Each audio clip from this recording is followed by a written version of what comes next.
నేనేమంటున్నామా అంటే ఆరోపణలు మేము ఎప్పుడు చేయాలి మహేందర్ రెడ్డి గారి మీద, మేము ఎప్పుడు మహేందర్ రెడ్డి గారిని ఒక చిన్న పల్లెత్తు మాటలే, మహేందర్ రెడ్డి గారిని ఇక్కడ మీరు నేను మాట్లాడుకోలేనంత భయంకరమైన భాషలో దూషించింది ఇప్పుడున్నటువంటి గౌరవ ముఖ్యమంత్రి గారే, రైట్? అంత దూషించి వీరే తీసుకొచ్చి టీఎస్పీఎస్సీ చైర్మన్ గా చేశారు.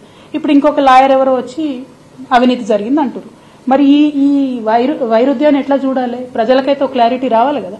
పోనీ మేము అవినీతి చేసినామన్నారు, మరి మా హయాంలో ఆయన ఉన్నాడు కదా 5 ఏళ్ళు, మరి ఎంక్వైరీ చేయమని అంటున్నాం మేము మహేందర్ రెడ్డి గారి మీద. నేనేం కొత్త కోరిక కోరతలేను కదా, సీఎం గారు చెప్పిన దానికి మరి చెప్పినట్టుగా నిరూపించుకోండి.